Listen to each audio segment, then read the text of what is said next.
नमामि तव दास दास म्हणता माते कशाचे भय रामा जाईन ज्या स्थळी सुखघना होईल तेथे जय रामाया भुवनात्रयी तुझ विणा नाही दुजा तारक रामा तू सकलार्थ पूर्ण करिशी तू तात मी बालक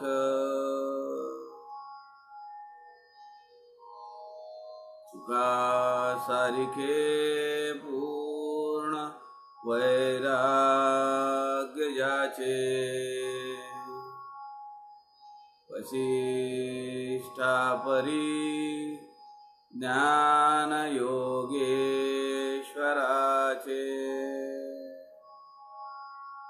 कवी वाल्मिकी सारिखा मान्य ऐसा नमस्कार माझा सद्गुरु रामदासा मला वाटते अंतरी त्वा वसावे तुझ्या दासबोधासी त्वा बोध व्हावे अपत्यापरी पाजवी प्रेम रसा महाराजया सद्गुरु रामदासा जय जय रघुवीर समर्थ सब संतन की जय।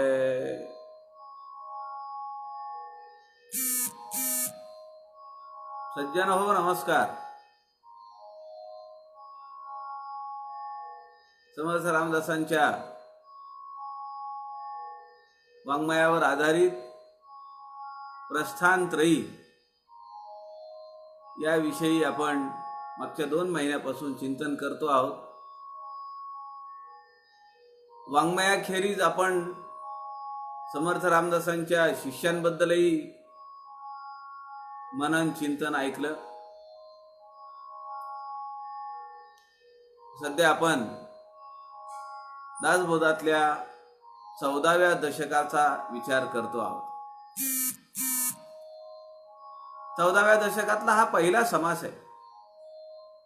या समासाचं नाव आहे निस्पृह लक्षण। सज्जनांनो, समर्थ रामदासांना काही काही विषय हे अत्यंत प्रिय असल्यासारखे आहेत।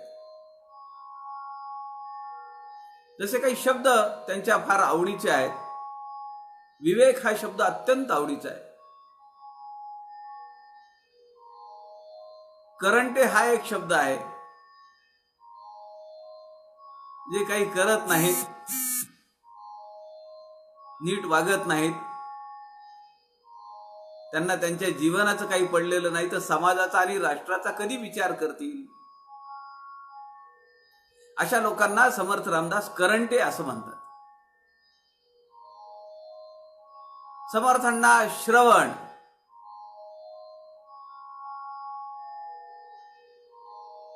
त्यानंतर मृत्यू आपण पाहिलंय। मृत्यूचे 4 समास, श्रवणाचे 5 समास। तसा समर्थ रामदासांना एक अत्यंत प्रिय शब्द आहे आणि तो आहे निस्पृह। कुठली स्पृहा नसलेला ज्ञानी महंत लोकसंघटक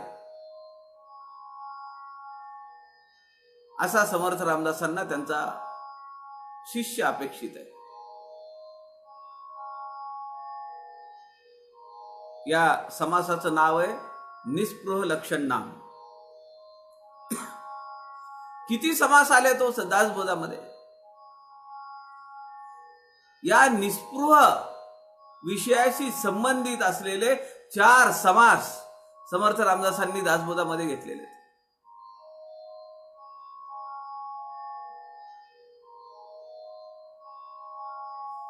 दशक 11 समास 10, दशक 15 समास 2, दशक 14 समास 1 आणि दशक 18 समास 3. 4 समासांवर निस्पृह या एका विषयावर केलेलं विवेचन.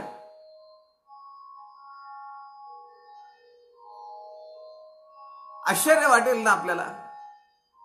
ठीक आहे, निस्पृह असला पाहिजे माणूस, पण निस्पृहावर किती ओव्या. अहो, सगळ्यात मोठा समास आहे हा निस्पृहावर.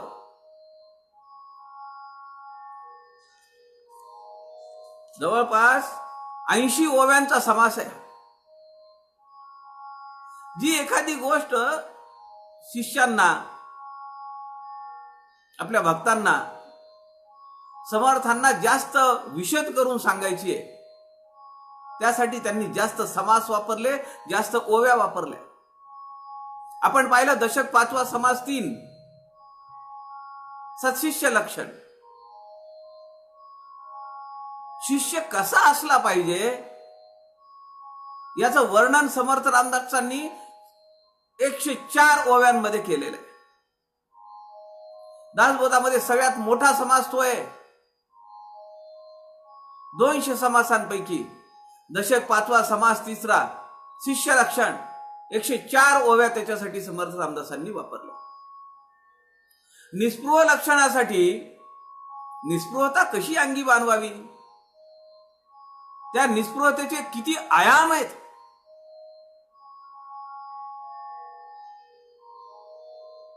आपल्याला आश्चर्य वाटल्याशिवाय राहणार नाही. 350 वर्षाखाली निस्पृह माणूस कसा असला पाहिजे त्याचं वर्णन, त्याची लक्षणं ते सांगण्यासाठी या समासामध्ये समर्थ रामदासांनी 80 ओव्या वापरल्या आहेत. सज्जनो, या समासाची अजून एक खासियत आहे. या समासामध्ये समर्थ रामदासांनी 7 वेळा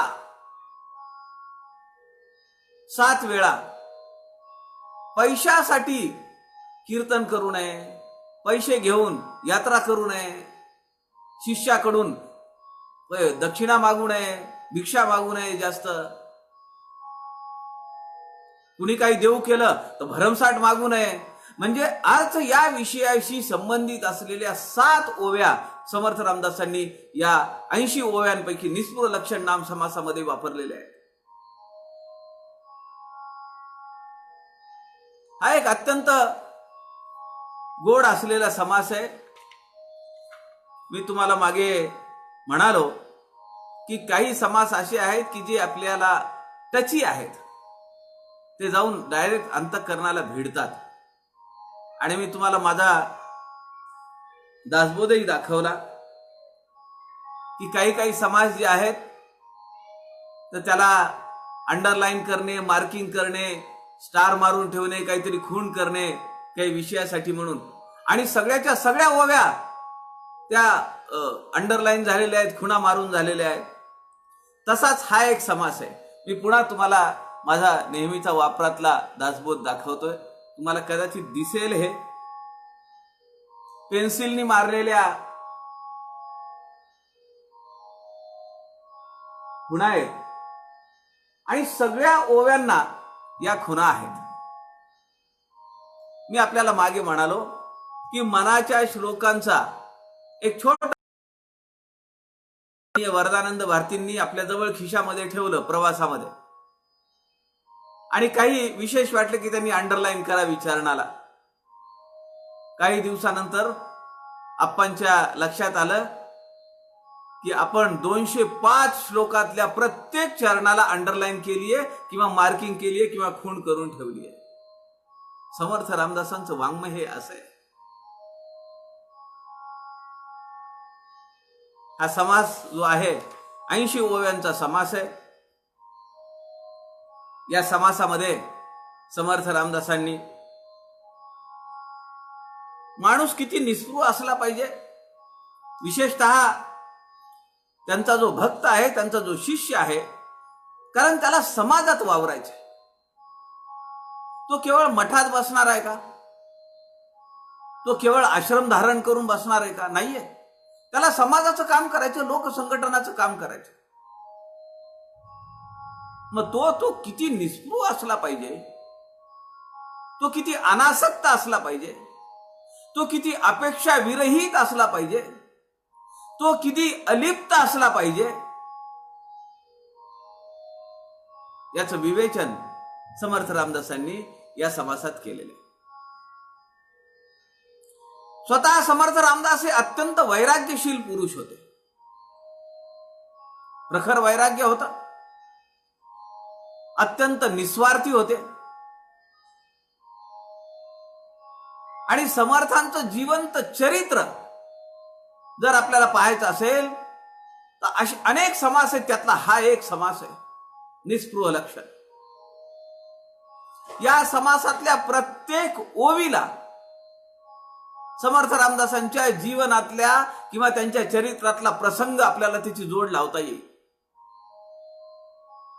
अनेक प्रसंग आहेत आणि त्या सगळ्या ओव्यांना आपल्याला त्यांच्या जीवनातील प्रसंग त्या ओवीला जोडता येतील.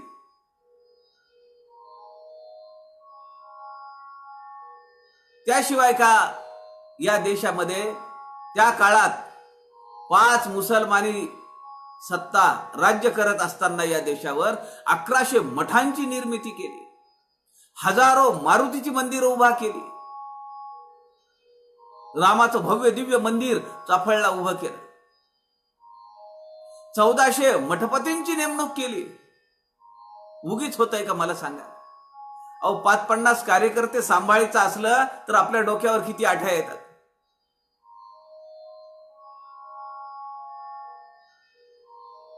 अस्वस्थ होतो आपण. समाजाला घेऊन काम करायचंय, समाजातल्या लोकांना सोबत ठेवायचंय, त्यांच्या मनाप्रमाणे मनाजोक्त करायचंय, सगळ्यांना खुश ठेवायचंय आणि आपल्या चळवळीचं काम करायचं, संघटनेचं काम करायचंय. तारेवरची कसरत आहे.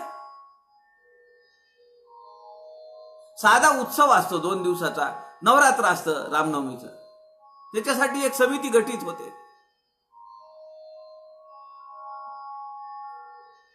किती त्रासदायक आहे ते काम. सकाळी भिक्षा फेरीला जायचं, त्यात कुणी येतं कुणी येत नाही, जमा झालेलं धान्य कसं घेऊन यायचं, प्रवचनकारांची व्यवस्था, निरूपणकारांची व्यवस्था, शेवटच्या दिवशी काल्याचं कीर्तन करायचं तर कीर्तनकारांची व्यवस्था, त्यांचं मानधन, त्यांची बिदाकी, त्यांचं येणं जाणं, आणि शेवटी महाप्रसाद, त्याची सगळी व्यवस्था लावायची. अहो 8-9 दिवसाचं काम, पण त्याला सुद्धा आपल्याला किती त्रास घ्यावा लागतो. विचार करा. 1100 मठांची निर्मिती, 1400 मठपतींची नेमणूक, अनेक महंत, असंख्य महंत समर्थ रामदासांनी निर्माण केले. महंते महंत करावे, युक्ती बुद्धीने भरावे, जाणते करून विखरावे नाना देशी. आणि तिथला अवघा परामर्श घ्यावा, कुठं काय चाललंय, कुठं काय चाललंय. आणि हे सगळं करत असताना आपण मात्र अत्यंत निस्पृह असणार, त्याशिवाय समाज आपल्या पाठीशी येत नाही. एक आदर्श दीपस्तंभ समर्थ रामदासांनी त्यांच्या चरित्रातून या समासामध्ये दिलेला आहे. या समासामध्ये आपल्या लक्षात येईल की बलोपासना सांगितली आहे, भगवंताची सगुणोपासना सांगितली आहे, आध्यात्मिक अधिष्ठान सांगितलंय. आजची परिस्थिती काय आहे? ज्याला नगरसेवक व्हायचं असतं ना, तो आपले कार्ड आणून देतो, रस्ते बुजवायचं काम करतो, गल्लीतले नगरसेवकाच्या हाताला धरून, जो सध्याचा नगरसेवक असतो त्याच्या हाताला धरून, आमदारांच्या मागे पुढे करून, तो माणूस, तो किंवा तो पोरगा जो आहे, नौका पोरगा राजकारणात, तो ही सगळी कामं करतो. समाज शरण वृत्तीचं तो प्रदर्शन करतो. अगदी खरं सांगा तुम्ही, किती लोक आहेत असे की जे नगरसेवक होतात, आमदार होतात, आता खासदार आणि मंत्रीचं तर काय विचारूच नका. नगरसेवक 4-5 वर्षामध्ये एखादा फार्म हाऊस, 2-4 गाड्या,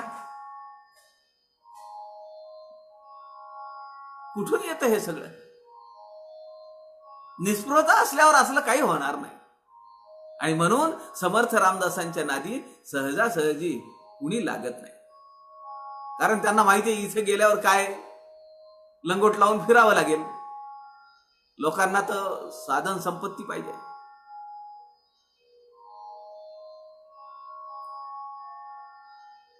समर्थांनी अजून एक आयाम या समासामध्ये सांगितलाय. तो असा आहे की जो माणूस किंवा जो महंत समाजासाठी काम करतो त्याचा उदरनिर्वाह समाज आणि आपल्या शिरावर घेतला पाहिजे. आणि त्यात गैर काहीच नाही. कारण तो प्रपंच व्यवसाय काही करत नाही. तो समाजाच्या भल्यासाठी झटतोय. मग त्याचं कोण बघणार? त्याच्या खाण्यापिण्याची व्यवस्था, राहण्याची व्यवस्था.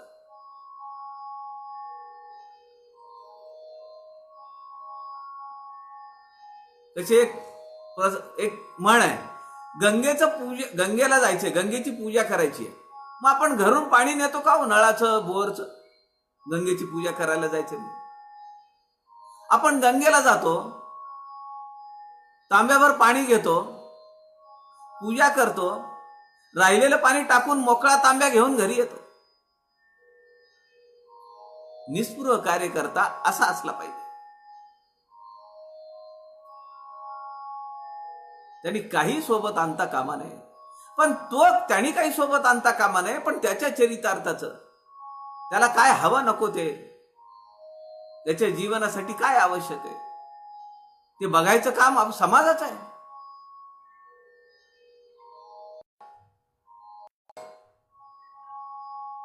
समाज अशा सत्पुरुषासाठी उभा राहतो. एक प्रसंग सांगतो सुनील दादांचा.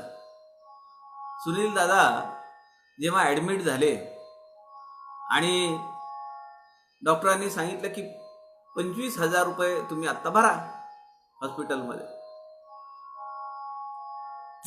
नाव घेणं बरोबर नाही, योग्य वाटणार नाही, पण चांगल्या गोष्टीचं नाव घ्यायला, कौतुक करायला काय हरकत आहे? आपल्या एक ज्येष्ठ समीक्षक आहेत नीलाताई अभ्यंकर, पुण्याला. त्यांनी त्यांच्या मुलीला सांगितलं की अपर्णाचा, म्हणजे सुनील दादांच्या मुलीचा फोन आलेला आहे, आता पैसे भरायचे. त्यांनी ऑलरेडी काही पैसे भरले होते, पण डॉक्टरांनी सांगितले की 25,000 रुपये आज भरा. नीलाताई अभ्यंकरांच्या मुलीनी, उमानी, 40,000 रुपये बँकेत भरले. आणि मी तुम्हाला सांगतो, मी याचा साक्षीदार आहे. मला किमान 10 ते 12 लोकांचे फोन आले होते त्या काळात की पैसे तुमच्याकडे पाठवावेत का, किंवा सुनील दादांचं काही अकाउंट नंबर द्याल का तुम्ही, त्यावर आम्ही पैसे जमा करतो. अहो, आपल्या दासाचे माजी संचालक आणि आत्ताचे आपले मार्गदर्शक तीर्थरूप तात्यासाहेब गाडगिळांनी असं सांगितलं की ते माझे पुत्र आहेत, सुनील दादा चिंचोळकर, मला ते पुत्रवत आहेत आणि त्यांच्या आजारपणाचा सगळा खर्च मी करणार. समाजामध्ये दातृत्व काय कमी आहे का? पण त्याला निस्पृहता दिसली पाहिजे. अशा निस्पृह व्यक्तीचं चरित्र समर्थ रामदासांनी या समासामध्ये केलंय. आपण त्या समासातल्या ओव्या त्या आपण पाहूया.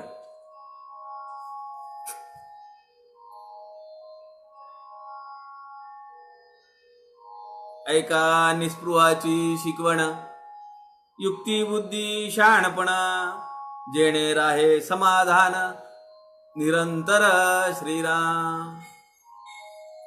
निस्पृहाची शिकवण. समर्थ समासाचं नाव निस्पृह शिकवण नाम आहे. आणि समर्थ सांगतायत निस्पृहाची शिकवण काय, कसं शिकलं पाहिजे निस्पृहाने.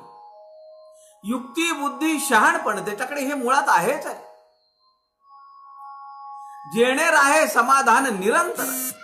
युक्ती आहे, बुद्धी आहे आणि निस्पृहता आहे. त्याचं समाधान हे निरंतर राहणार. त्या समाधानाला कुठेही धक्का पोचत नाही. सोपा मंत्र परिनेमस्त, साधे औषध गुणवंत, साधे बोलणे सप्रचित, तैसे माझे श्रीराम.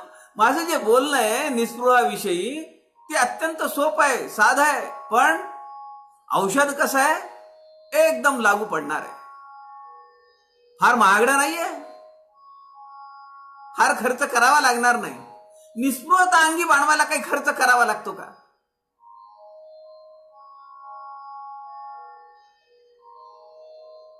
तत्काळची अवगुण जाती, उत्तम गुणाची होय प्राप्ती.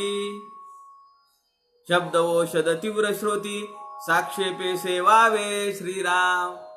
काय औषध सोप आहे, खर्चिक नाहीये, रेडिली अवेलेबल आहे. पण समर्थ सांगताय तीव्र. ते कसं आहे, तीव्र आहे. शब्द औषध तीव्र श्रोती. श्रोत्यांना हे औषध जे आहे तर ते कसं आहे, तीव्र आहे. ते गोड नाहीये, सहजासहजी ते ऍक्सेप्टेबल नाहीये. रेडिली अवेलेबल आहे, खर्चिक नाहीये, सोपं सहज आहे. पण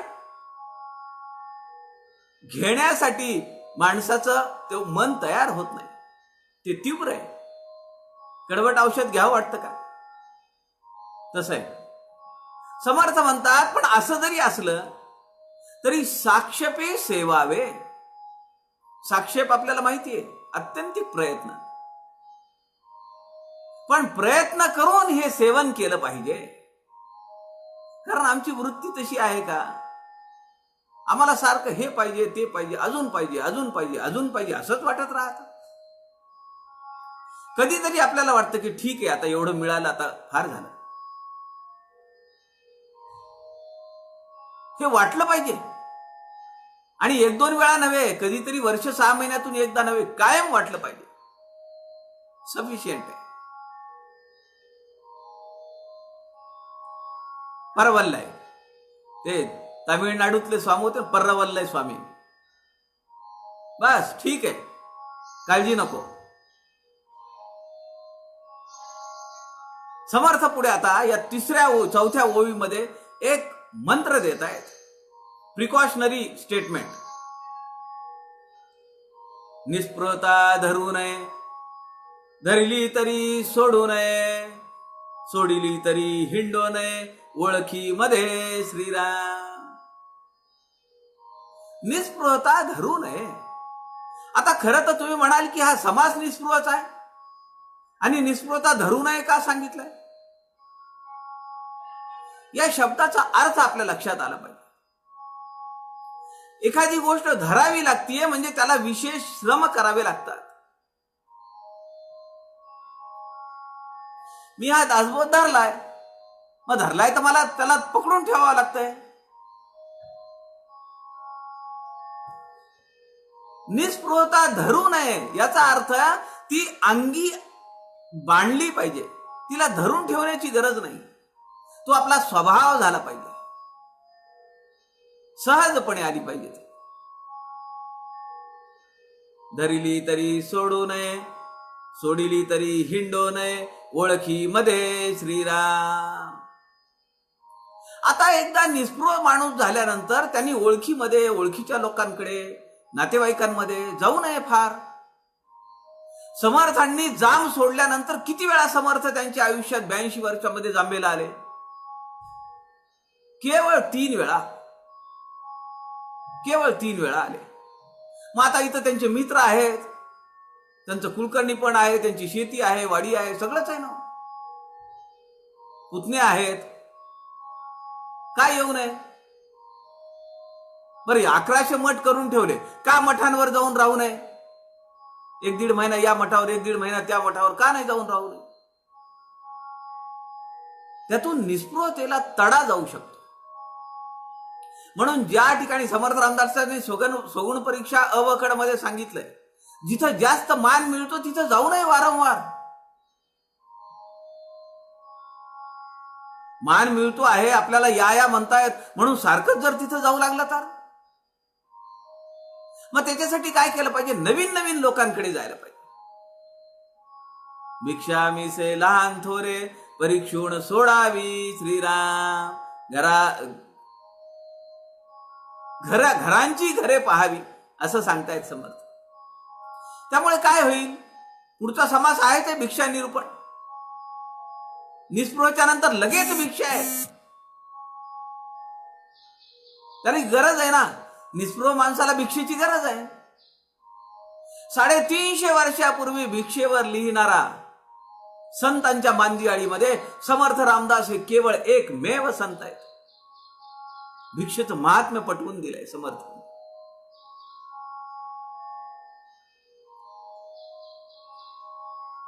ओळखीच्या लोकांमध्ये जाऊ नये निस्पृहाने.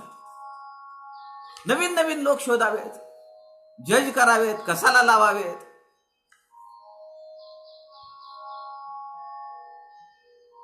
पुढे समर्थ म्हणतात, कांता दृष्टी राखो नये, मनास गोडी चाखवू नये, दारिष्ट चळता दाखवू नये, मुख आपुले श्रीराम.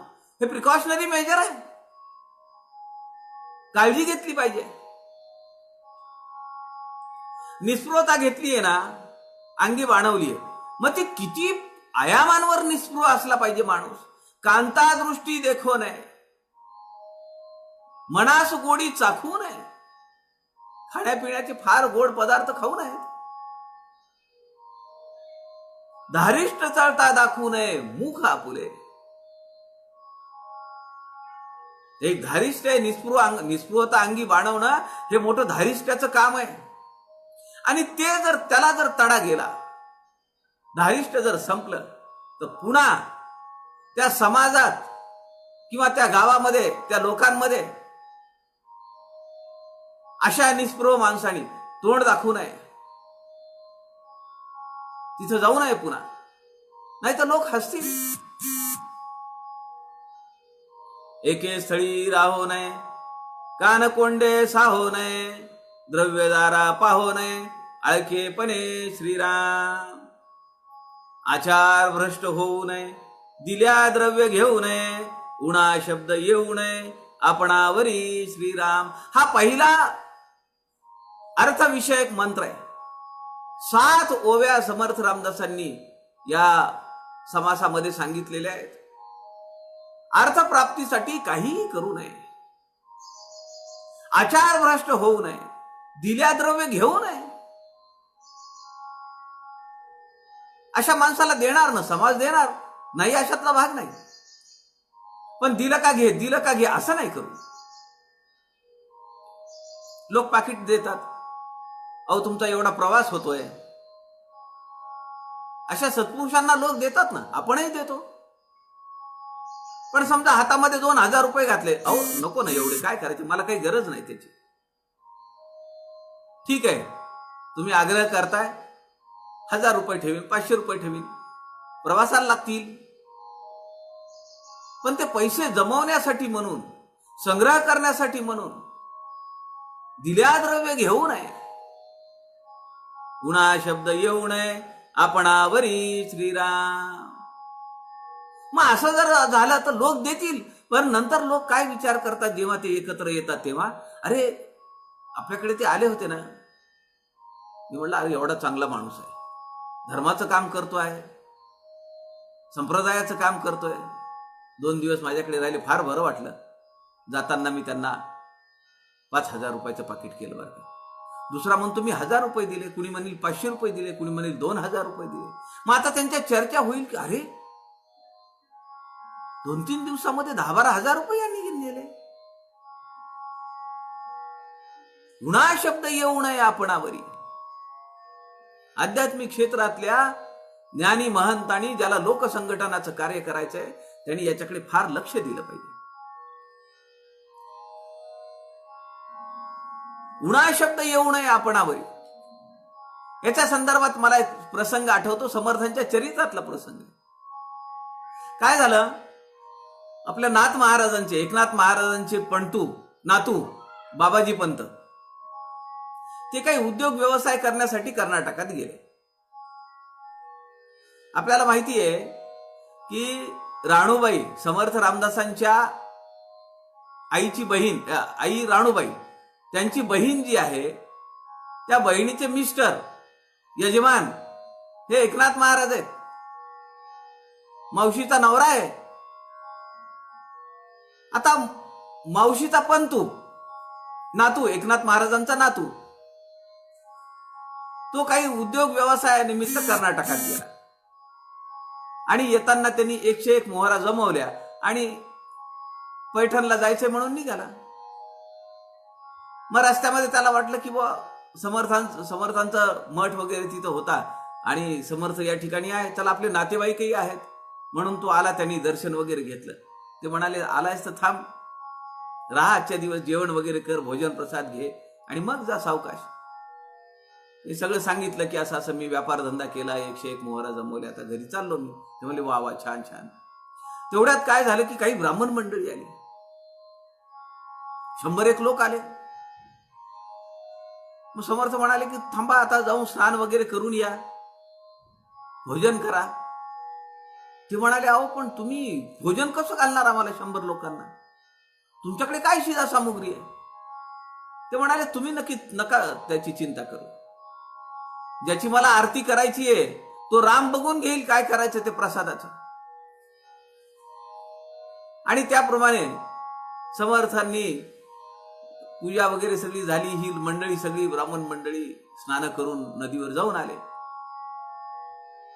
भोजन झालं.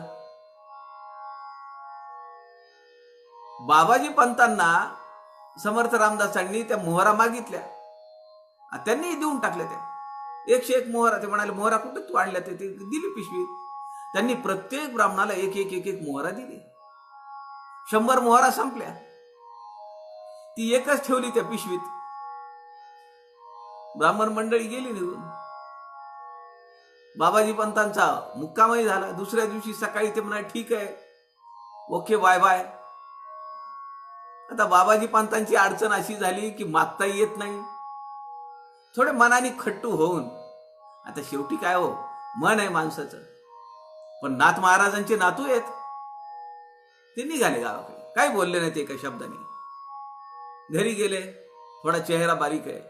पैठणला गेले, घरी बसले, पाणी वगैरे पिलं. त्यांचे वडील हरिपंडित, एकनाथ महाराजांचे चिरंजीव, ते बाबाजी पंतांना म्हणले, कालच माणूस येऊन गेला आणि म्हणले, हे ते त्यांनी पिशवी दिलेली, म्हणले बघून घे, म्हणले आम्ही तर काही हात लावला नाही त्याला. ते म्हणे, हे काय? ते म्हणे, त्यांनी सांगितलं बाबा 101 मोहरा आहेत आणि बाबाजींनी सांगितलंय की मी नंतर येतो उद्या परवा, तोपर्यंत हे घरी आमच्या नेऊन द्या. त्यांनी पिशवी उघडून बघितली, 101 मोहरा त्याच्यात. आपली पिशवी काढली, त्याच्यात 1 मोहरा. ते म्हणाले, माणूस कसा होता? हरिपंडितांनी सांगितलं, पायात खडावा होत्या, हातात एक दंड होता, भगव वस्त्र परिधान केलेलं होतं, केस लांब होते, गंध भाळावर होता. ते सगळं वर्णन ऐकलं आणि बाबाजी पंतांना अर्ध मेल्यासारखं झालं. उणा शब्द येऊ नये आपणावरी. समर्थांच्या चरित्रातला हा प्रसंग आहे. बाबाजी पंतांना किंवा हरिपंडितांना असं वाटू नये की अरे आमच्या मावशीच्याच घराण्यातलं हे पोर आहे आणि एवढं मेहनतीनं उद्योग व्यवसाय करून 101 मोहरा आणलेल्या त्या घेतल्या, ह्यांनी देऊन टाकल्या, उधळून टाकल्या ब्राह्मणांना आणि काही सुद्धा बोलले नाहीत. समर्थांच्या चरित्रातले हे असे प्रसंग आहेत. किती निस्पृहता किती आहे. आणि समर्थ जे सांगतायत ना, उणा शब्द येऊ नये आपल्यावरी, ते त्यांनी समर्थांनी इथं या प्रसंगातून दाखवून दिलेलं आहे. भिक्षेविषयी लाजो नये, बहुत भिक्षा घेऊ नये, कुसताही देऊ नये, ओळखी आपुली श्रीराम. हा ज्याला निस्पृहता अंगी बाणवायची आहे. समर्थांनी इथं दुसरा नियम सांगितलाय, भिक्षेविषयी लाजो नये. आता निस्पृह माणसाकडे काही संग्रह नाहीये. 8 दिवसाचा 15 दिवसाचा शिदा काही मठामध्ये थोडाच ठेवलेला आहे. रोजच्या रोज आणायचा, भिक्षा मागायची आणि ते करून खायचंय. संग्रह वृत्ती नको.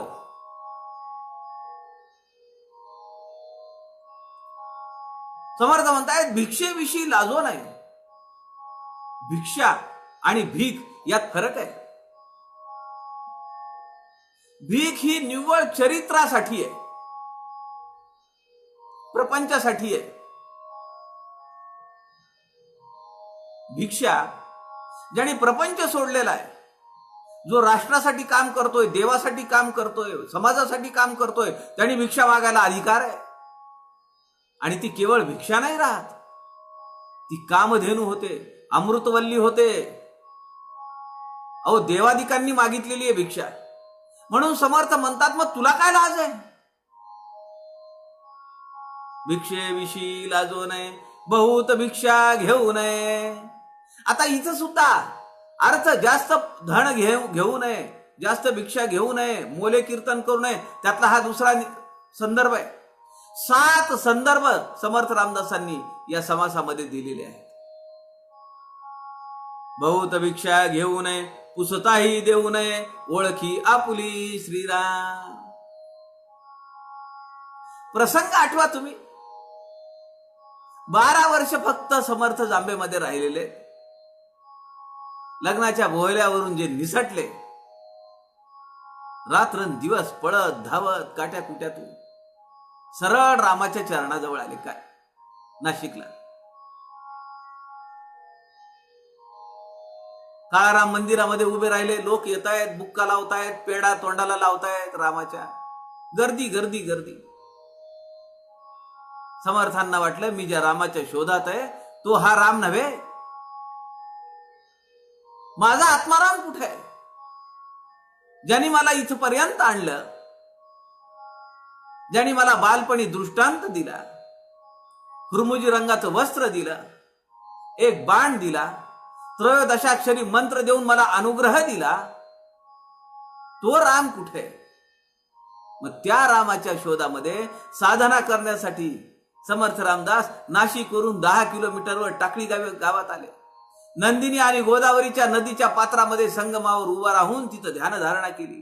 13 मंत्राचा जप केला, गायत्री मंत्राचा जप केला, साधना केली. 12 वर्ष समर्थ भिक्षा मागायचे. ओम भवती भिक्षान देही म्हणून. काही जणांनी द्यावी भिक्षा. काही जणांनी मनाचं धडधाकट दिसतोस. कोणत्या गावचा आहेस तू? काय नाव आहे तुझं? आई वडील कुठं असतात तुझे? पुसताही ओळखी देऊ नये आपली. ज्याला अशा पद्धतीचं काम करायचं असतं त्यांनी आपलं नाव सांगण्याची गरज नाही. चिन्मय मिशन मध्ये काम करणारे जे ब्रह्मचारी असतात ते कधीही आपला पूर्वजन्मीचं संदर्भ देत नाहीत कुठे. आणि आपल्याला कल्पना असेल कदाचित, ही सगळी ब्रह्मचारी मंडळी जी आहेत ना, ही सगळी इंजिनियर, वकील, डॉक्टर अशी मंडळी आहेत. बुद्धीनं काय कमी आहेत का? पण त्यांचा ओढा जे सुकृत आहे ते कॅरीड फॉरवर्ड आहे या जन्मात, म्हणून ते इकडे येतात. समर्थ सांगतायत, पुसताही देऊ नये ओळखी आपली. पुसणे हा शब्द मराठवाड्यातला आहे. समर्थांचं 12 वर्षाचं बालपण मराठवाड्यात गेलेलं आहे. पुसणे म्हणजे विचारणे. धडमळी नेसू नये, गोड अन्न खाऊ नये, दुराग्रह करू नये, प्रसंगी वर्तावे श्रीराम.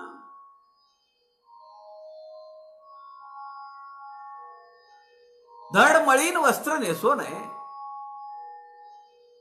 फाटलेला आहे, खराब झालेला आहे, जीर्ण झालेला आहे, त्याला म्हणायचं मळीन. आणि धड म्हणजे चट्ट्यापट्ट्यांचं रंगीत भडक रंगाचे कपडे. धड मळीन वस्त्र नेसो नये. गोड अन्न खाऊ नये, सवय लागेल.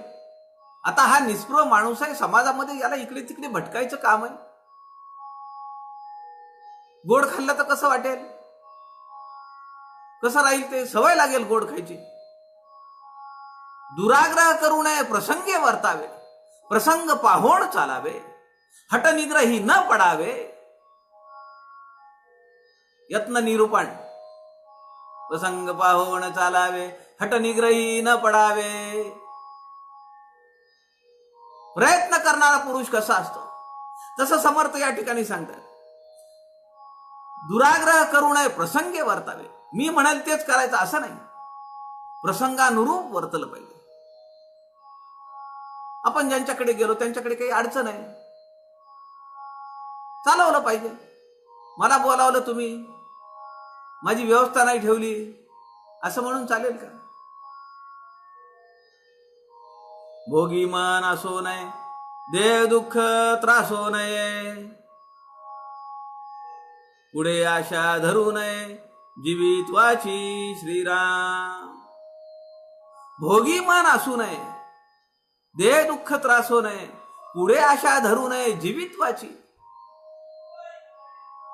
आपल्याला माहितीये शेजघरामध्ये सज्जनगडावर छत्रपती शिवाजी महाराजांनी दिलेला पलंग आहे. 365 किल्ल्यांपैकी एकच किल्ला समर्थ रामदासांनी शिवाजी महाराजांनी एकाच संताला दिला, आणि तो म्हणजे सज्जनगड. परळीचा किल्ला समर्थांना दिला. अनेक वस्त्र दिली, आभूषणं दिली, भरीचे भरदार असे कपडे दिले, वस्त्र दिली, शाली दिल्या, आणि एक पलंग दिला की तुम्ही स्वामी ह्याच्यावर झोपायला पाहिजे. पण समर्थ कधी झोपत नसत बर का. आता ते म्हणायला तिथं बोर्ड लावून ठेवलेला आहे, शिवाजी महाराजांनी दिलेला समर्थांना पलंग. पलंग आहे, शिवाजी महाराजांनी दिलेला आहे, पण समर्थ झोपलेत का? शिवाजी महाराजांनी त्यांना विनंती केली. हे समर्थांनी कधी कपडे चांगले घातले नाहीत, कायम लंगोटीवर राहिले, हे चुकीचं आहे. एकदा शिवाजी महाराज येत होते आणि शिष्यांनी सांगितलं की, म्हणाले राजे येत आहेत, मोठा लवाजमा आहे, सरदार मंडळी सोबत आहेत, तर म्हणाले जरा तुम्ही आणि त्या दिवशी काय दसरा वगैरे काहीतरी असा सण होता, तर म्हणले तुम्ही जरा भरजरी वस्त्र घाला. समर्थ म्हणाले चला ठीक आहे. पूर्ण पोशाख समर्थांनी केला, भरजरी शाल खांद्यावर घेतली, गळ्यात माळा घातलेल्या आहेत मोत्यांच्या, आणि समर्थ आणि शिवाजी महाराजांची भेट झालेली आहे. शिवाजी महाराजांनी आग्रह केला की स्वामी तुम्ही या पलंगावर झोपायला पाहिजे. ते म्हणाले मी झोपेन, पण तुम्ही एक काम करा.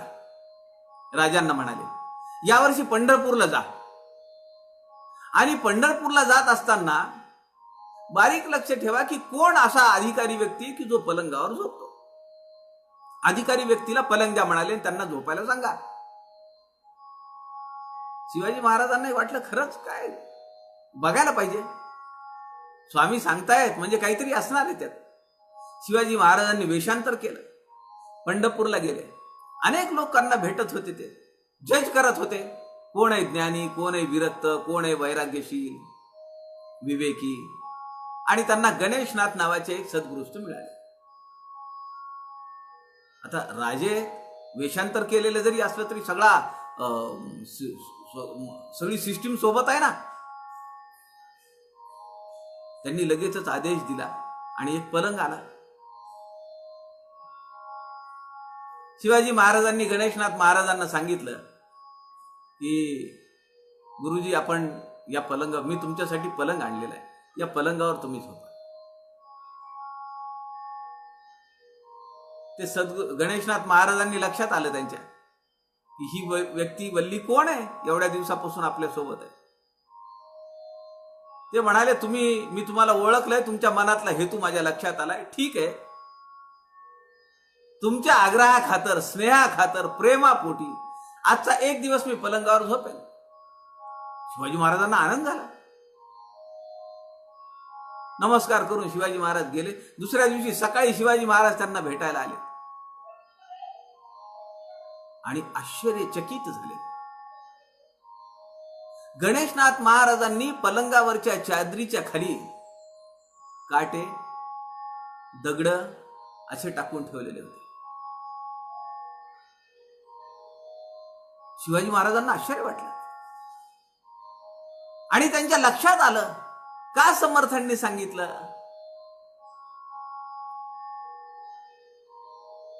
दास विश्राम धाम या ग्रंथामध्ये आत्माराम महाराजांनी याचा उल्लेख केलाय.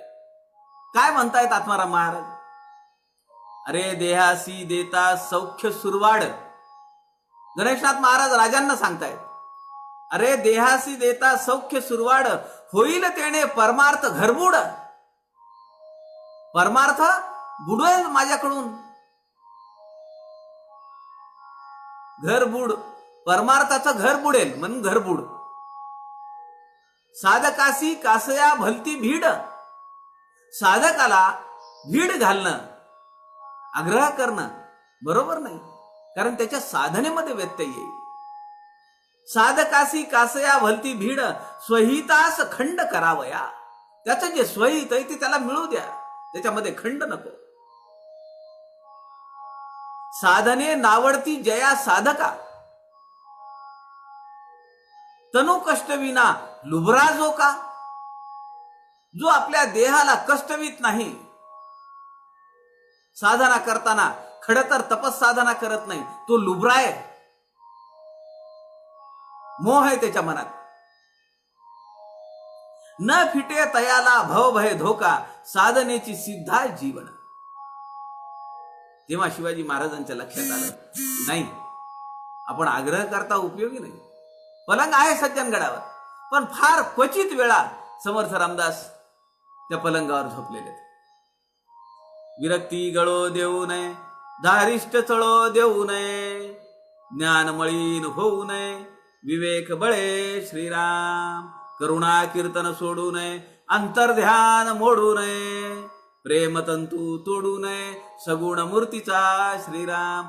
ज्ञानी आहे समर्थांचा महंत. कसा आहे? ज्ञानी आहे, विरक्त आहे, त्याला आत्मसाक्षात्कार झालेला आहे, भगवंताचं दर्शन झालेलं आहे. पण समर्थ म्हणतात, प्रेमतंतू तोडू नये, सगुण मूर्तीचा. सगुण पूजा करणं ही सोडता कामा नये. भगवंताची सगुणोपासना, आपल्या प्रिय भगवंताला, आपल्या उपास्य देवतेला एखाद्या मूर्तीमध्ये ठेवणं आणि त्याची मनोभावे पूजा करणं, याचा एक वेगळा विलक्षण आनंद आहे. या दोन गोष्टी आहेत. एक तर सगुण पूजेचा आनंद किंवा समाधान हे साधकाला मिळतं, कारण निर्गुणाची पूजा काय करणार. मान्य आहे, निर्गुणाची प्राप्ती झालेली आहे, निर्गुणाची कृपा झालेली आहे, पण त्याची पूजा कशी करणार. आणि पूजा नाही केली तर समाधान नाही मिळणार. त्याहीपेक्षा महत्वाचा एक परिणाम आहे. समजा ज्ञानी पुरुष आहे, तो काहीच करत नाही, स्नान संध्या करत नाही, देवाची पूजा करत नाही, पोथी वाचत नाही, कीर्तन करत नाही, प्रवचन करत नाही, ऐकायला बसत नाही. समाजामध्ये काय इम्पॅक्ट पडेल त्याचा? लोक म्हणतील, अहो काय माणूस आहे हा, पूजा सुद्धा करत नाही आणि इकडे पोपटपंची सांगतो. म्हणजे वैयक्तिक जीवनामध्ये तर सगुणोपासना ही महत्वाचीच आहे. स्वतः समर्थांनी ज्ञानोत्तर सगुणोपासना शेवटच्या श्वासापर्यंत केलेली आहे. पण त्याहीपेक्षा समाजाला एक आदर्श दीपस्तंभ उभा करायचा असेल समाजाच्या समोर, तर सगुणोपासना आवश्यक. आणि म्हणून समर्थ म्हणतात प्रेमतंतू. त्याला शब्द काय वापरलाय समर्थांनी, त्या भगवंताविषयी असलेलं प्रेम त्या मूर्तीमध्ये आहे आणि त्या मूर्तीच्या माध्यमातून तो तंतू सुटता कामा नये.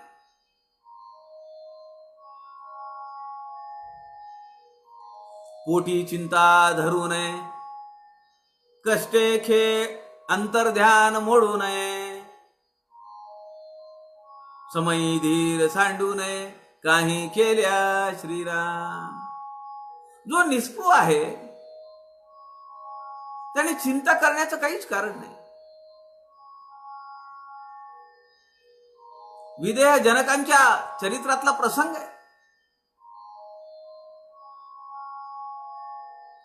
विदेह जनक राजा जंगलामध्ये गेलेला असताना तिथे एक साधू होता.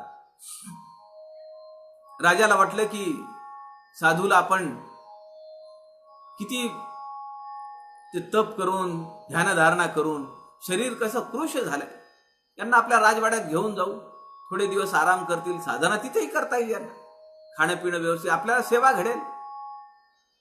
राजाने त्या साधूला सांगितलं. ते म्हणे हो ठीक आहे, येतो मी. घरी आले साधू. राजवाड्यातलं एक प्रशस्त दालन त्या साधूला दिलं. साधूला दरबारामध्ये बसण्यासाठी एक आसनाची व्यवस्था करण्यात आली. बरेच दिवस झाले, दरबार भरलेला आहे आणि एक दिवस राजाचा शिपाई सेवेकरी जे घरी कामाला होते ते धावत आला आणि तो म्हणाला, माफी असावी महाराज, दरबारामध्ये मी धावत पळत आलो, त्याचं कारण असं आहे की आपल्या राजवाड्याला आग लागलेली आहे. विदेह राजा म्हणे ठीक आहे जनक, माता सीतेचे पिताजी आहेत जनक राजा. ते म्हणे ठीक आहे, काही हरकत नाही. पण हे ऐकल्याबरोबर साधू उभे राहिले. राजांनी त्यांच्याकडे बघितलं. ते म्हणाले, महाराज काय झालं? ते म्हणाले, अरे राजवाड्याला आग लागलीये, राजप्रसादाला आग लागलीये आणि तू एवढा शांत बसला, तुला काहीच वाटत नाही त्याचं? ते म्हणे, अहो आग लागलीये ना, मग यंत्रणा आहे की ते काम करण्यासाठी.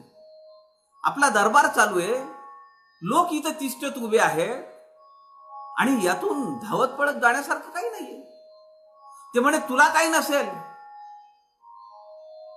पण माझं लंगोट जळून जाईल ना. राजाला राजवाड्याचं काही वाटत नाहीये आणि या बाबाजीला आपल्या लंगोटाची भीती आहे. समर्थ या ठिकाणी म्हणतायत, पोटी चिंता धरू नये. आपलं सगळं हित करायचंय, अहित करायचंय, काय करायचंय ते रामावर सोपवलंय ना, मग आता चिंता नाही करायची. आहे ती तुके देवाचे, ऐसे वर्तणे निश्चयाचे, मूळ तुठे उद्वेगाचे, येणे रीती श्रीराम. चिंतेचं मूळच तुटून गेलंय ना, आता चिंता कशाची आली?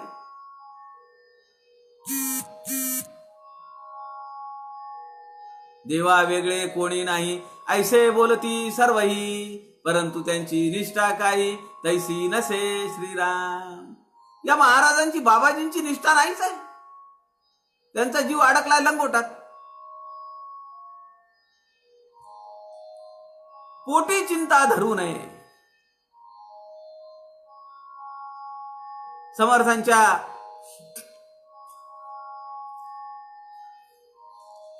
दासबोधामध्ये अशा प्रत्येक ओवीला या समासातल्या समर्थांच्या चरित्रातले प्रसंग आपल्याला जोडता येतात. अपमानिता सिनो नये, निखंदिता कष्टो नये, धिक्कारिता झुरो नये, काही केल्या श्रीराम. निस्पृहाने आपल्या सगळ्या भावनांना बाजूला ठेवलं पाहिजे.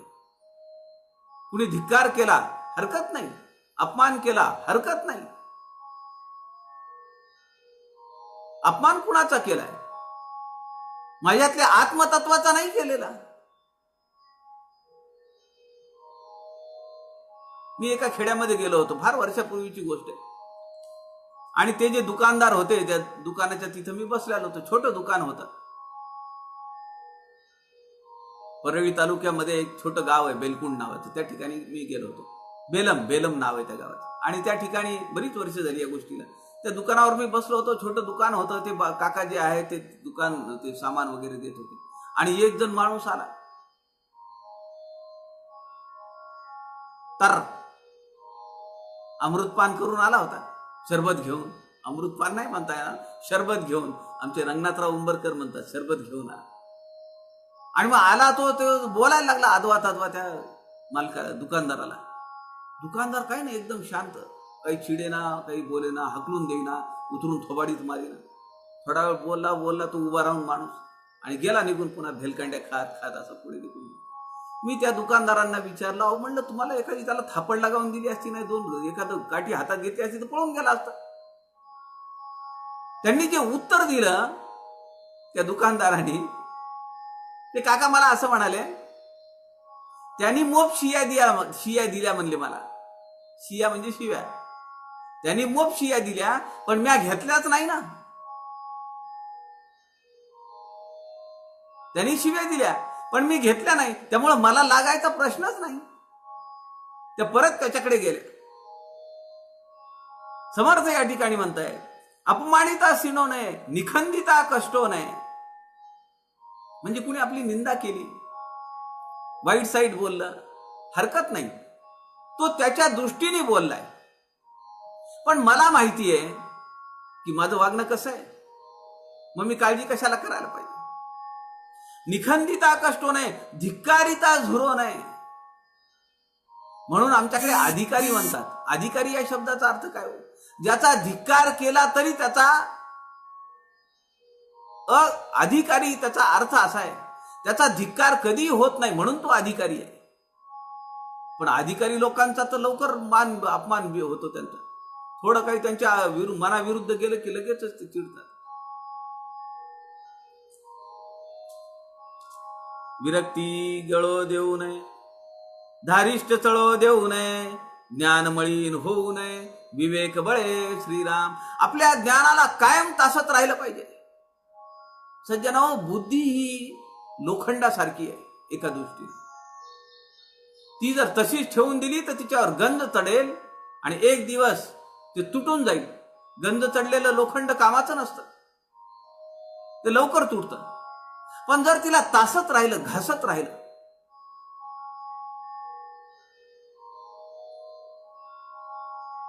आणि समर्थ म्हणतायत विवेक बळे, आपलं ज्ञान मळीन होऊ नये, कायम उजळणी करत राहिलं पाहिजे.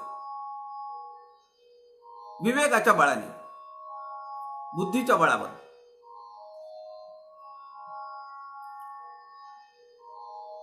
पुढे समर्थ सांगतायत, सगळ्या ओव्या नाही घेत मी, काही ज्या महत्वाच्या वाटतायत त्या घेतो. तपीळपण धरू नये, भांडविता भांडू नये, उडविता उडवू नये, निज स्थिती आपुली श्रीराम. आपली जी स्थिती आहे, निज म्हणजे माझी मूळ स्थिती काय आहे? परब्रह्म स्वरूप ही माझी मूळ स्थिती आहे. मग त्याला अपमान मान काय काही घेणं देणं नाही.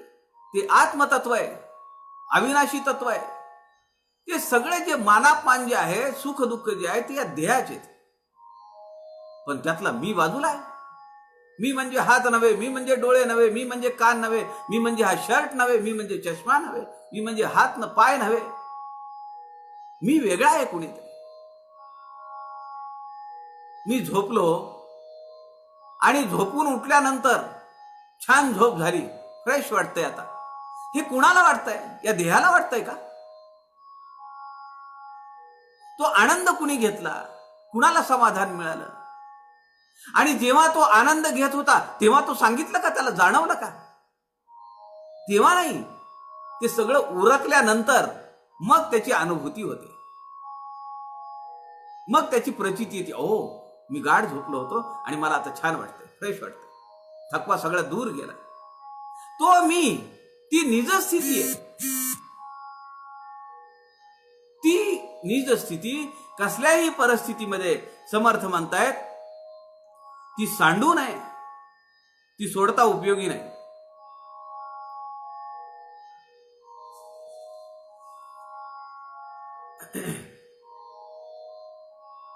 तपीळपण धरू नये, भांडविता भांडू नये.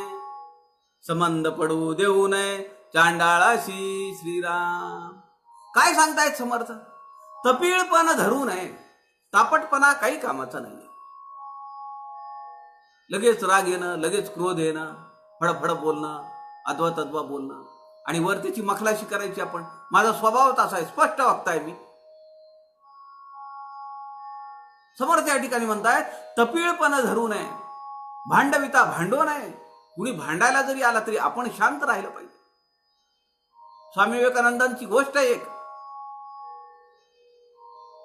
तुम्हाला जर तुमच्या आयुष्याचं भलं करायचं असेल तर विनाकारण भांडू नका. आणि समोरचा भांडतोय म्हणून तर बिलकुल भांडू नका. आता सध्या आपण पाहतोत की नाही राजकीय तमाशा. जे निर्णय अगोदरच्या सरकारने घेतले सगळे फिरवून टाकले. म्हणजे केंद्राने एखादा अध्यादेश काढला किंवा ठीक आहे पतंजलीचं औषध घ्या कोरोनिल, की लगेच राज्य सरकारने सांगायचं नाही त्याच्यावर बंदी घाला. म्हणजे विरोधासाठी विरोध. समर्थ म्हणतायत भांडविता भांडू नये, उडविता उडवू नये निजस्थिती आपली. आपलं खरं स्वरूप काय ते नाही सोडता उपयोगी. काय झालं एकदा चाफळला राम जन्मोत्सवाचा उत्सव वाढायला लागला. 9 दिवसाचा उत्सव. आणि मग तो सगळा महाप्रसाद वगैरे व्हायला, भोजन व्हायला उशीर व्हायचा. मग आता सकाळपासून काय आहे, मग फराळाचं सगळ्यांना मिळायचं. मग आता जसजसा उत्सव वाढायला लागला चाफळला तसतसं अनेक लोक यायला लागले, राहुट्या टाकून राहायला लागले. का तर नाश्त्याची व्यवस्था आहे, फराळाची व्यवस्था आहे, दुपारचं जेवण तर काय त्याला बघायचं कारणच नाही. काही अकंठ जेवण आहे, महाप्रसाद आहे, भगवंताचा प्रसाद आहे, रामाचा प्रसाद. सगळ्यांना बरं वाटायला लागलं. काय झालं, काही शाक्त आगमी जे लोक आहेत, अघोरी मार्गाचे लोक, शाक्तपंथीय, त्यांची एक राहुटी तिथं आली.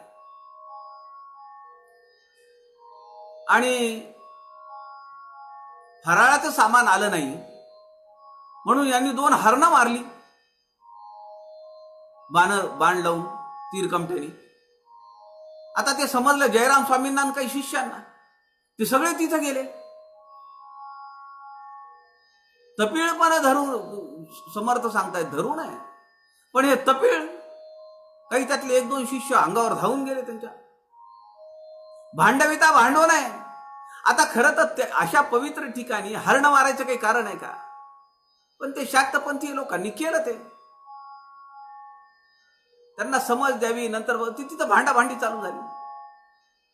तेवढ्यात चाफळ मठातून एक माणूस आला, एक शिष्य आला. त्यांनी फराळाचं सामान आणलं, सगळं फराळाचं साहित्य आणलं. आणि हे सगळं वादावादी चालू असताना ते फराळाचं साहित्य आणलं. ते म्हणले असं असं मठातून हे फराळाचं साहित्य तुमच्यासाठी पाठवलं. म्हणजे जयराम स्वामी वगैरे सगळी बाकीची मंडळी आहे, शिष्य मंडळी, ते म्हणाली त्या शाक्त लोकांना म्हणाली, बघा थोडा उशीर झाला तर तुम्ही हरणं मारली. आलं का नाही म्हणले मठातून तुम्हाला फराळाचं साहित्य. ज्यांनी साहित्य आणलं त्यांनी अजून एक निरोप आणला. तो म्हणाला समर्थांनी सांगितलंय, स्वामींनी सांगितलंय की मारलेली हरणं घेऊन या. आता त्या शाक्तपंथीयांच्या लक्षात आलं की समर्थ कुठल्या पातळीवरचे आहेत. सगळं समर्थांना समजलं. थरथरत्या हाताने त्यांनी ती 2 हरणं त्या शिष्याच्या हातात दिली. शिष्याच्या हातात दिली, त्यांनी अशी हातात धरली, तेवढ्यात ती उड्या मारून निघून गेली. धावत पळत बागडत निघून गेली. समर्थांनी याची प्रचिती आणून दिली. हसविता हसो नये, बोलविता बोलो नये, चालविता चालो नये, क्षणक्षणा श्रीराम. एक वेश धरू नये, एक साज करू नये, एक देशी होऊ नये, भ्रमण करावे श्रीराम. ज्याला लोकसंघटनाचं काम करायचंय, जो महंत आहे, जो निस्पृह आहे, त्याने एकाच ठिकाणी अनेक दिवस राहणं योग्य नव्हे, कारण तिथं त्याचे मोहाचे बंध निर्माण व्हायला चालू होत आहे.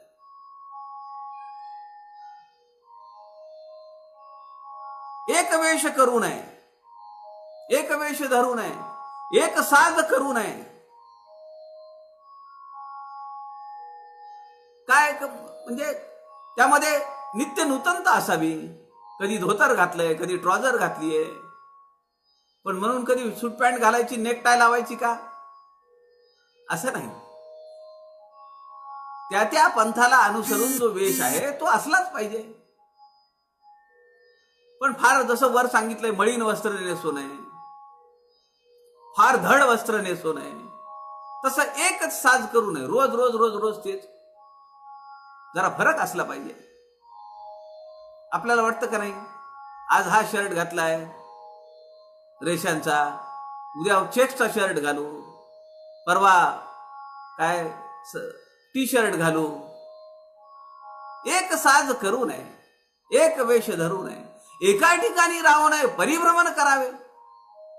जास्त दिवस एकाच ठिकाणी राहू नये. एक तर त्या ज्यांच्याकडे आपण राहू त्याला ते टॅक्सेशन आहे, आणि नंबर 2 तिचं बंध निर्माण होतात, काही तंतू निर्माण होतात, आणि ते होऊ नयेत म्हणून समर्थ म्हणतात परिभ्रमण करावे.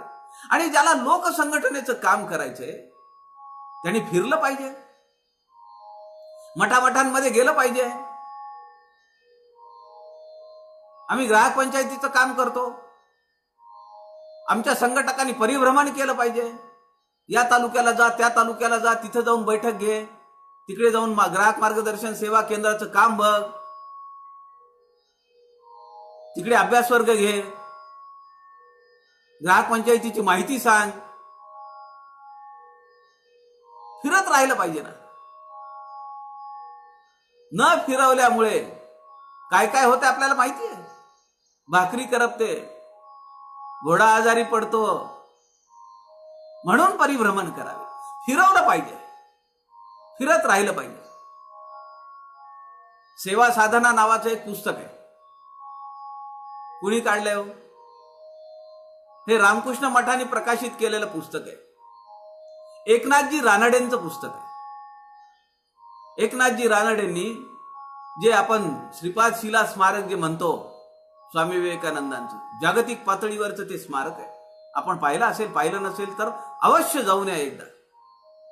समुद्राच्या त्या खडकावर ते स्मारक उभं आहे, ज्या खडकावर जाण्यासाठी स्वामी विवेकानंदांकडे 5 पैसे नव्हते नावाड्याला देण्यासाठी. त्या ठिकाणी आज टोले जंग इमारत उभी आहे, श्रीपाद शिला स्मारक. एकनाथजी रानडेंनी आयुष्य वेचलं सगळं त्या स्मारकासाठी. किती निधी घेतला? 1 रुपया एकाकडून, 2 रुपये सुद्धा नाही, बाकी 100 आणि 200 तर फारच लांब राहिले. एका माणसाकडून 1 रुपया. समर्थांनी रामाचं मंदिर कसं उभा केलं? छत्रपती शिवाजी महाराजांनी दक्षिणेत तिकडे आंध्रामध्ये जाऊन पाहिलं, मोठमोठी गोपूर आहेत, भव्य दिव्य कळस आहेत. मग असं रामाचं मंदिर नको का? मी करून देतो. समर्थ म्हणाले नको, प्रत्येकाचा हातभार लागला पाहिजे. त्याला वाटलं पाहिजे की हे माझं मंदिर आहे, माझ्या रामाचं मंदिर आहे, माझ्या देणगीवर उभं राहिलेलं मंदिर आहे. सेवा साधना या पुस्तकामध्ये पूजनीय एकनाथजी लिहित आहेत, कार्यकर्त्याच्या पायाला भिंगरी असली पाहिजे, त्याच्या डोक्यावर बर्फाची लादी असली पाहिजे, आणि त्याच्या जिभेवर साखरेचं पोतं असलं पाहिजे. साखर खायची नाही सांगितली, जिभेवर असली पाहिजे, नाहीतर डायबिटीस होईल ना. कार्यकर्ता कसा राहील मग तो? बर्फाची लादी असली पाहिजे डोक्यावर. मग समर्थ काय म्हणतात? देह दुःखे त्रासो नये, धारिष्ट चळो देवो नये, कष्टे खेद मानू नये, निखंदिता कष्टो नये, लाजविता लाजो नये, धिक्कारिता झुरो नये. हे सगळं कशाचं गमक आहे, कशाची शिकवण आहे ही सगळी शांत डोक्याची शिकवण. बर्फाची लादी डोक्यावर असते म्हणजे काय बर्फ डोक्यावर घेऊन फिरायचं आहे का? त्यातला गर्भितार्थ पहा. त्याचं डोकं कसं पाहिजे? शांत पाहिजे, जिभेवर साखर पाहिजे, त्यांनी गोड बोललं पाहिजे, मृदू बोललं पाहिजे.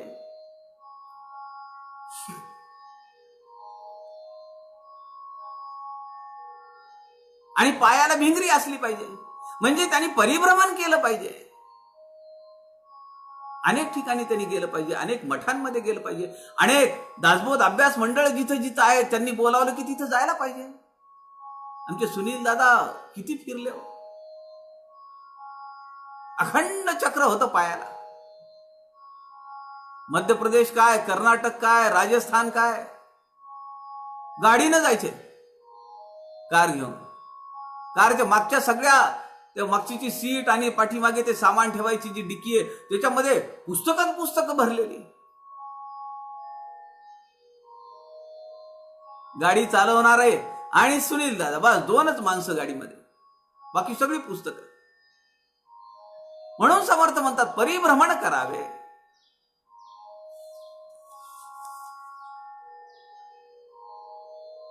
सलगी पडो देऊ नये, प्रतिग्रह घेऊ नये, सभेमध्ये बैसू नये, सर्व काळ श्रीराम. सभा भरलेली आहे, सारख्या सभा करत राहाव्या का? वरच्या ओळीमध्ये काय सांगितलंय? ओळीमध्ये समर्थांनी परिभ्रमण करावे, लोकांना भेटी दिल्या पाहिजेत, संघटनेचं काम कसं चाललंय तिथं जाऊन त्या संघटनेच्या कार्यकारिणीची बैठक घ्यायला पाहिजे. मग त्याचा विस्तार कसा होईल तालुक्यापर्यंत जायला पाहिजे, तिथल्या लोकांना माहिती सांगितली पाहिजे. समर्थांच्या वाङ्मयाचा प्रचार प्रसार तालुका गाव पातळीवर जाऊन केला पाहिजे. तिथलं जे मंदिर असेल त्या मंदिरामध्ये जाऊन संध्याकाळची उपासना वगैरे जिथं असते त्या ठिकाणी जाऊन सांगितलं पाहिजे की हे अभ्यास करा. पण असं करायचं म्हणजे सभेमध्ये बैसू नये, सर्व काळ उठका सुटका, चला बैठक आहे, चला बैठक आहे, असं नाही. अहो, तुमची उपासना कधी करणार, साधना कधी करणार? निज स्थिती सांडू नये आपली. भगवंताशी असलेलं अखंड अनुसंधान आपण सोडता उपयोगी नाहीये.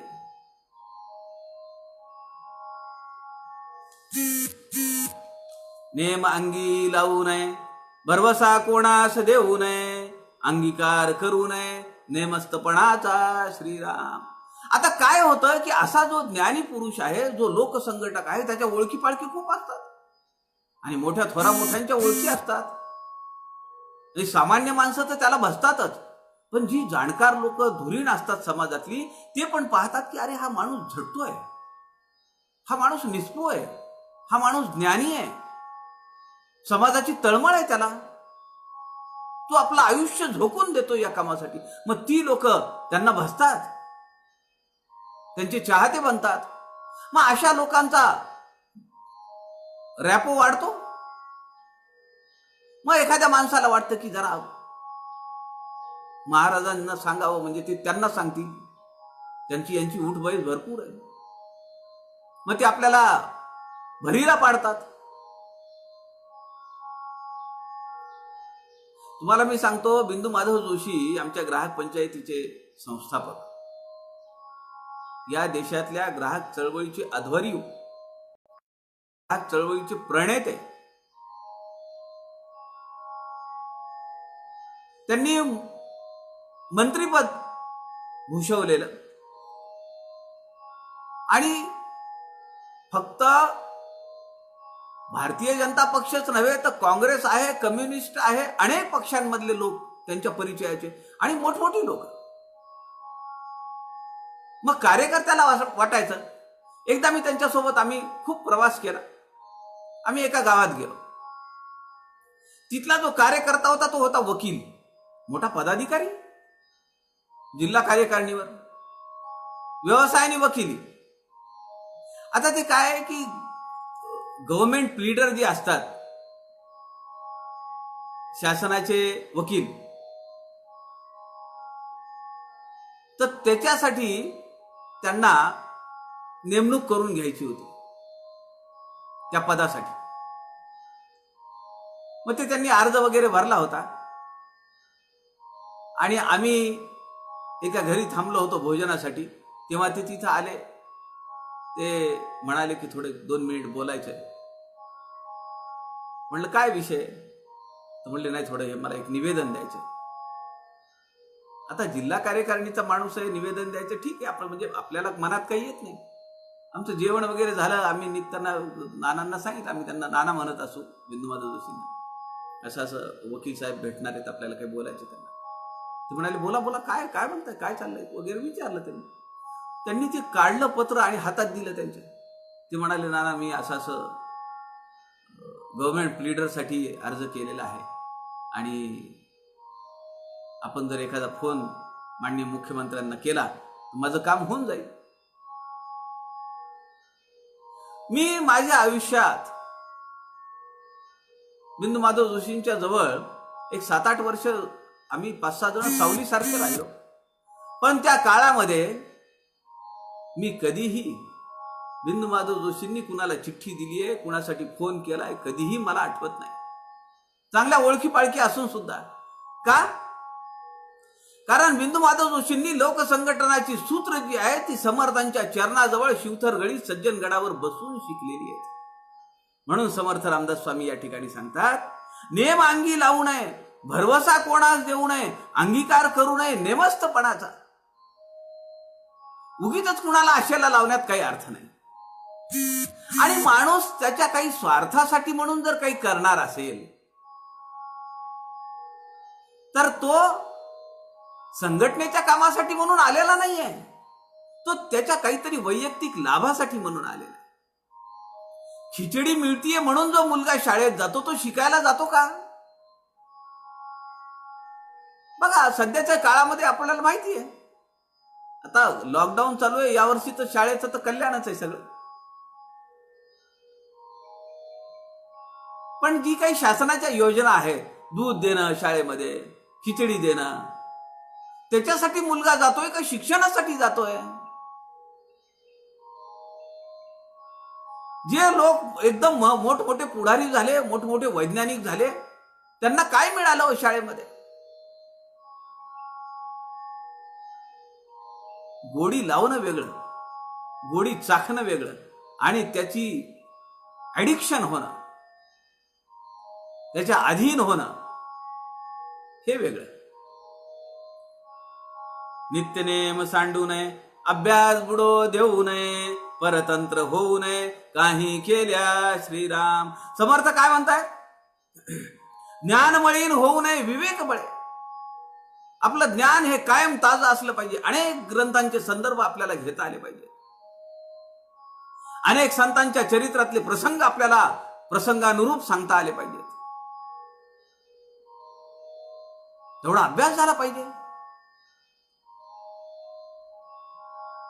म्हणून समर्थ म्हणतात नित्य नेम सांडू नये. आपण जो नेम केलेला आहे ना, पहाटे उठायचंय, फिरायला जायचंय, योगासनं करायची आहे, थोडा व्यायाम करायचा आहे. 1200 सूर्यनमस्कार समर्थ रामदास स्वामी, कल्याण स्वामी त्यांचे शिष्य घालत होते. आम्ही 12 सूर्यनमस्कार घालायला नको? कसं म्हणायचं आम्ही स्वतःला समर्थ भक्त म्हणून, समर्थ शिष्य म्हणून? समर्थ म्हणतात अभ्यास बुडो देऊ नये. लोकांत आणि एकांत साधता आला पाहिजे. संघटनेचं काम करायचं, लोकसंघटना करायची आहे, लोकांना घेऊन चालायचंय, लोकांसाठी वेळ द्यायचा आहे, मान्य आहे, ते केलंच पाहिजे.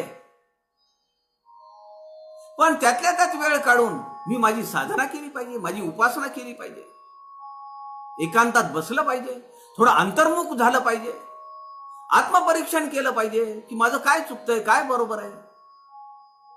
किती सूक्ष्म अभ्यास एखाद्या जीवनाच्या समर्थ रामदासांनी केलेला आहे.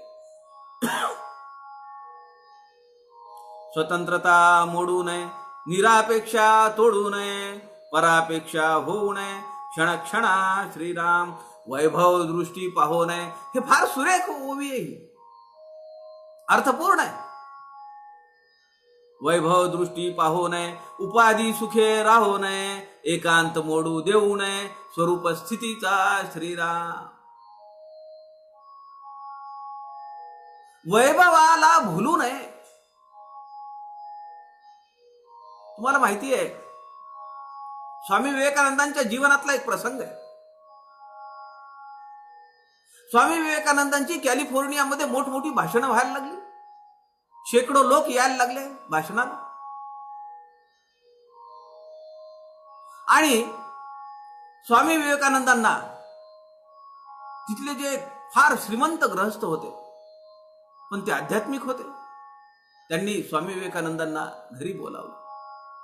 ते म्हणाले, माझा प्रशस्त बंगला आहे, तुम्हाला तुमची साधना, ध्यानधारणा, अभ्यास हे तिथं करता येईल.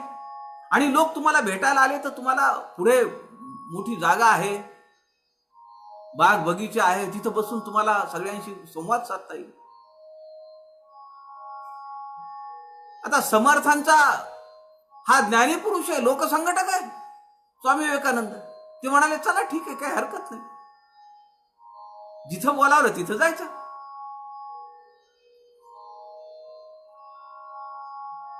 स्वामी विवेकानंद तिथे गेले.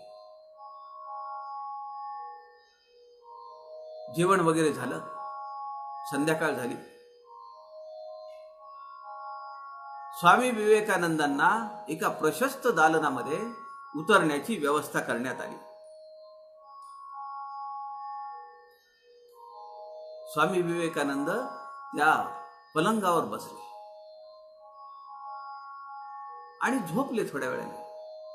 पण स्वामी विवेकानंदांचं अंतर्मन खळबळून निघालं. एवढी व्यवस्था,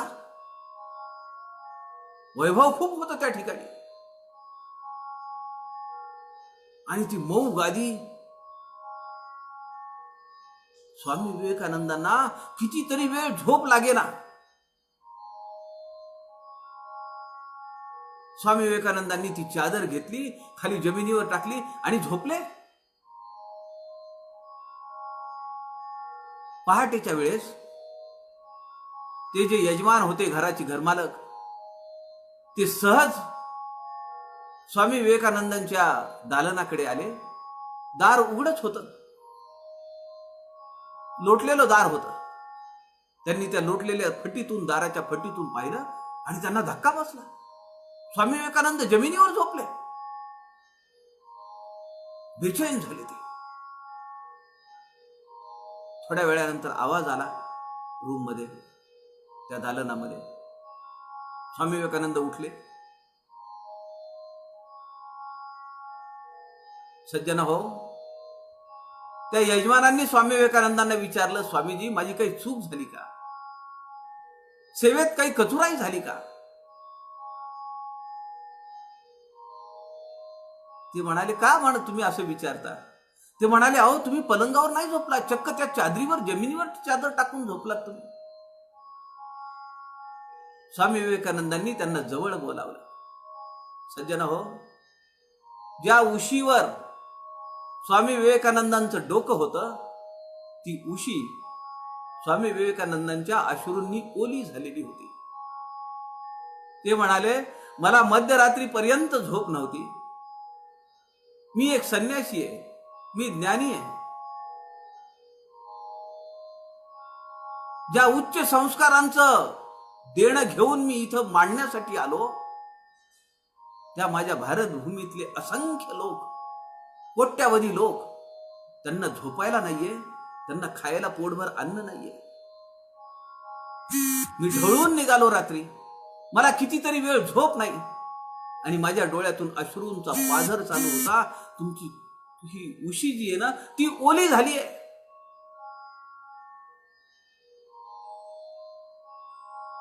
ज्या माणसाचं नाव जगातल्या महत्वाच्या बुलेटिन मध्ये, वर्तमानपत्रांमध्ये पहिल्या पेजवर धडकलं होतं,